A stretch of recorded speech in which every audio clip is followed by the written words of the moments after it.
You know, Matthew, back in the day when the Trainspotting came out back in '96, you know, I was in high school already. You probably, I had pubic hair, you probably had none. And, you know, the kids in, in class were just, I mean, this is at the time of Model C's kwaai, you know, the white blokes were just going nuts for Trainspotting. It's like, oh, we've ever seen Trainspotting. But these were not all of them. This was basically the one segment of all those druggies and those guys who were just, you could see, nah, bro.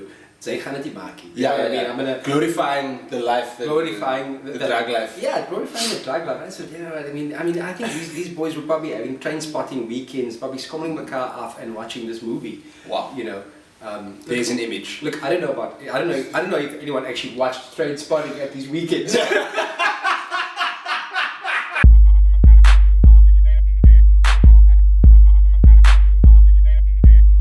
Hey, I'm Matt. And I'm Pete. Welcome to that movie review, aka TMR. So today, boys and girls, we're speaking about the long-awaited, long-gestating Trainspotting 2, a sequel to 1996's iconic Trainspotting 1. Yes, it really shook the world when it came out. Absolutely, Absolutely. Trainspotting 1 was an assault on the senses.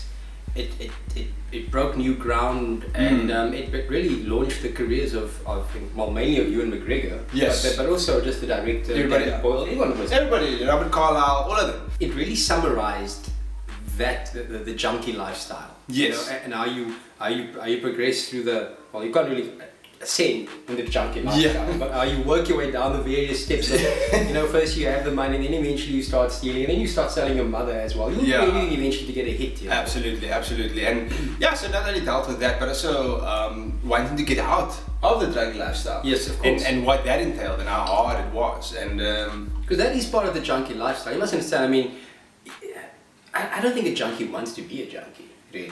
Well, I mean, I know there are part junkies who want to be junkies. Very happy to be junkies. You know, they're happy where they are. You know, low responsibility, just get the next hit, don't have to comply with society, liquor. Right, so the entire team has reassembled to make Trainspotting 2.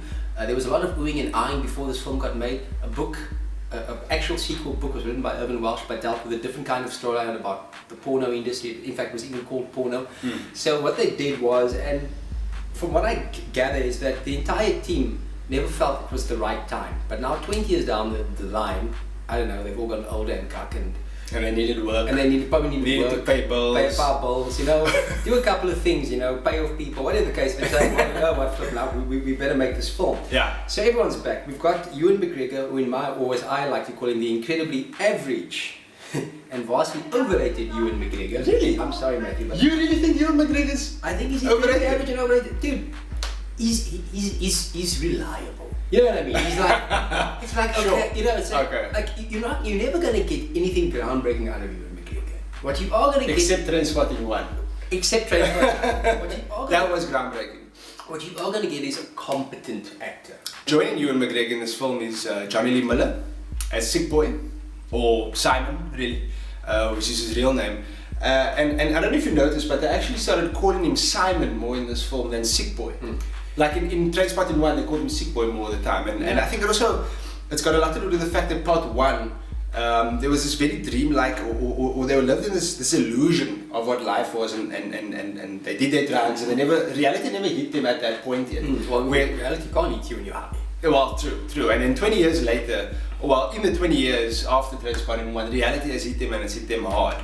And just the fact that they call him by his real name is just an indication of that. Really. Yeah, I think it's also just an indication of the span of time, or the ravages of time that have affected our characters, or the characters in Trainspotting. And of course, Ewan Bremner has also returned to play Spud. Or Murphy is his name. Oh, right, Murphy, yeah. And they also call him Murphy a lot in here as well. Yeah, as opposed to once Spud. again, and also, I mean, remember, those were the names that were referred to when they were in their 20s. I mean, now they're pushing in their 40s, you know, so it's you're going to call them by their first names. Absolutely. There's always going to be that one guy in the friendship circle who calls you that same annoying nickname that when you were a lighty. Yeah, It's exactly. always that one bra. You see him years down the line, he's still like, oh, pillar. Yeah, exactly. And you just shrug your shoulder, you just look at me and go, yeah. How's it going? It's bloody nice to see you too. You with your family and everyone's calling you pillar.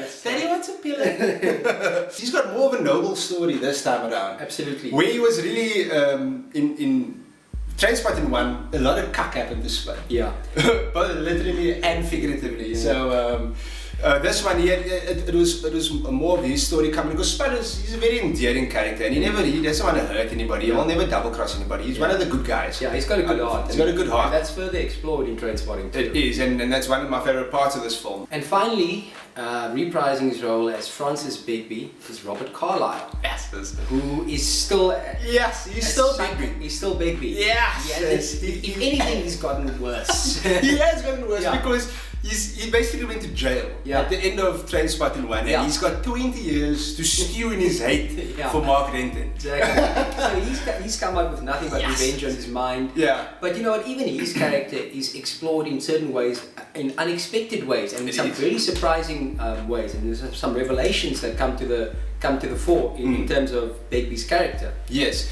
Like for instance, he comes out of jail. I won't tell you how he does, but when he comes out of jail, he comes back home, and he sees his son for the first time in 20 years. He's a grown man. Yeah. And completely different to his father. His father grew up with his father not being around and did the whole life of crime thing, you know, as a thief. And he tries to bring his son in on that, even though his son is wanting to go into hotel management, which he continually berates him for. He just can't compute it. Like, it doesn't make sense to you know. Hotel management? You know, one of the things I really love about Begbie is that it's like, not only is he also stuck in that bubble of in that time capsule of living in the past, but like he's attire. His gap. His gap. His gap is 1996, my bro. Hilarious. You know, he's still wearing those. What can we call them? Dakotas? Yeah, they're like loafers. Loafers. But the jeans are like above his ankle. There's white socks. The man's gonna break out into Billie Jean anytime soon, my bro. I enjoyed this film. PJ, I don't think you've explicitly said if you enjoyed or didn't enjoy this film. Actually, Matthew, if you were listening when we got out of the cinema on Friday night, my exact... I'm saying, did you tell them? Oh no, I haven't told him yet. Oh, but my exact words to Matthew as I slouched out of my seat was, "Cuck stick, let's go." You did. Exactly like that. And I obviously first had to pick my jaw up from the floor and said, "Did you just watch the same flipping movie?" And actually, Matthew was flabbergasted. I was flabbergasted because it's a good film. It's not as good as the original. I've got to be honest with you guys. But it's a good film. You know, I will give the film credit where the film is due that credit. But on the whole, my experience of Trainspotting 2 was that of a disappointing one. I'm not impressed with the film, and quite frankly, they should have they shouldn't have even bothered with a sequel. Okay, I'm gonna kind of agree with you there, because what this could potentially, you know, taint your view of the original. Absolutely. Although, actually, you know what? Scratch that. This film actually just shows you how brilliant the original was, and how groundbreaking it was for its time. And how in this day and age, that's the thing. You know, it's the things that they try and shock you with. It's not as shocking as it was back in 1996. We are a desensitized society. We are. Thanks to the internet, smartphones, things like that. Thoroughly desensitized. Things that would have really offended you back in 1996, which is what Trainspotting was capable to do. Filmmakers can't really do that anymore. It tries to shock you, and it just... What is shocking is the fact that you are not shocked. That is actually very shocking. That's very shocking. That you basically sit there and you're like, Jeez, shame on us. The guy's getting screwed in his ass with a huge dildo, and we're just like, okay, next. Okay. I'm gonna give Trainspotting 5 out of 10. It's a D student in my eyes. Wow. Yeah, it's getting 5 out of 10. I was not happy with this film. Yes, it's a passion project. Everyone came to the party. But the film is undone by a number of things, including the time in which it is now released. You know, as Matthew said, we are desensitized. But it's not only that. You know, if you're going to make a sequel, you either make a sequel, with the exception of the horror genre, if you're going to make a sequel, you either make a sequel to be equal as the first one, or to best it, or to better it. Trainspotting 2 doesn't do any of that, unfortunately, in my opinion. I thought that the director stayed within a very safe confines. He wasn't, he wasn't as risky as he could have been. Wasn't as experimental. Exactly. Danny Boyle could have gone further. He could have pushed the boundaries a bit further, and they could have really given us something with Trainspotting 2 that was once again groundbreaking. But that doesn't happen. They stay in a safe zone. Nice to see them all back together. Nice reunion chapter. That's great. You know what? It's not what I parted with my money for. 5 out of 10. You know what? Generally, I'll look down on PJ's bad scores with disdain. But I agree with him. Although I'm not going to be that harsh in this film because like I said, I enjoyed it. It's quite long, eh? That's also another thing, it's quite long. It's a bit long. It is a bit long. Yeah. Good production, great editing, great soundtrack, and you great everything, but it's just not enough. And you can see it, like this is a family of actors that came back together and they were happy to get back together. This. All of them were happy to get yes. You know, and that does show. But, it does show. But it's not enough. It's not enough. And although I'm saying all these sort of negative things about it, I'm still going to give it a decent score. I'm going to give Trainspotting 2 7 out of 10 because I believe it's a good film. It's a decent film. It does the job.